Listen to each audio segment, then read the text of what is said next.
இனிமே கண்ணை மூடிட்டு கடலை எண்ணெய் வாங்கலாம்.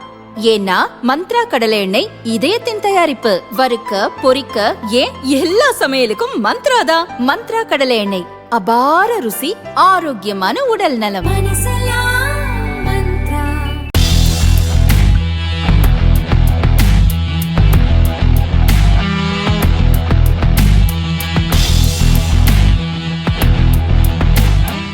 இயற்கையில் கிடைக்கும் சூரிய சக்தியை பயன்படுத்தி சோலார் மின் உற்பத்தியை அதிகரிப்பதன் மூலம் மின் தேவையை பூர்த்தி செய்ய முடியும். இதன் மூலம் சுற்றுச்சூழலை மாசடைவதை தடுக்கவும் முடியும். அளவற்ற வகையில் சூரிய ஒளி கிடைப்பதால் போதிய கட்டமைப்பை மட்டும் ஏற்படுத்திவிட்டால் எவ்வளவு வேண்டுமானாலும் மின்சாரத்தை தயாரித்துக் கொள்ள முடியும். எனவே அதற்கான நடவடிக்கையில் மத்திய அரசு தீவிர கவனம் செலுத்தி வருகிறது. குறிப்பாக நீர்நிலைகளில் மிதக்கும் சோலார் மின் பேனல்கள் அமைப்பதின் மூலம் இடப்பற்றாக்குறையும் ஏற்படாது என்பதால் அதற்கான நடவடிக்கைகள் தீவிரப்படுத்தப்பட்டுள்ளன. தற்போதைக்கு நம் நாட்டின் 700 மெகாவாட் திறன் கொண்ட சூரிய மின் உற்பத்தி திட்டங்கள் மட்டுமே செயல்பாட்டில் உள்ளன. உலக வங்கி மதிப்பீட்டின்படி 300 ஜிகாவாட் வரை இத்திட்டத்தை விரிவுபடுத்த வாய்ப்புள்ளது.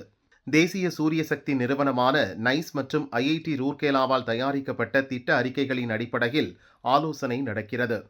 இதையடுத்து நாடு முழுதும் மிதக்கும் சோலார் மின் பேனல்கள் அமைக்க உகந்த நீர்நிலைகளை அடையாளம் காணும்படி மாநில மற்றும் யூனியன் பிரதேச அரசுகளுக்கு மத்திய அரசு உத்தரவிட்டுள்ளது.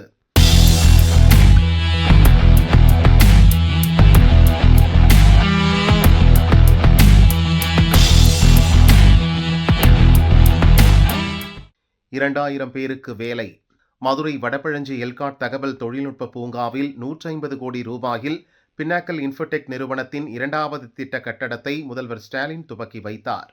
இந்தியாவில் இருந்தபடி சர்வதேச நாடுகளுக்கு உலகத்தரம் வாய்ந்த டிஜிட்டல் சேவைகளை வழங்கும் மையமாக இது விளங்கும் என அந்நிறுவன அதிகாரிகள் கூறினர். இதன் மூலம் புதிதாக 2000 பேருக்கு வேலைவாய்ப்பு கிடைக்கும் என்றும் அவர்கள் கூறினர்.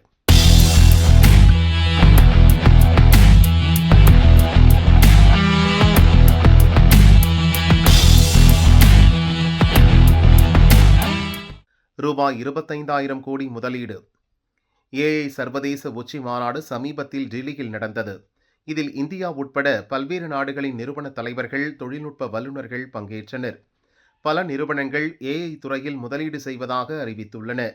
இந்நிலையில் நாட்டின் முன்னணி நிறுவனமான L&T குஜராத்தில் 25,000 கோடி ரூபாய் முதலீட்டில் ஏஐ டேட்டா சென்டர் அமைக்க உள்ளதாக அறிவித்துள்ளது. இதன் மூலம் ஏஐ தொழில்நுட்பத்துறையில் L&T நிறுவனம் மிகப்பெரிய பங்களிப்பை தரும் எனவும் அந்நிறுவனம் நம்பிக்கை தெரிவித்துள்ளது.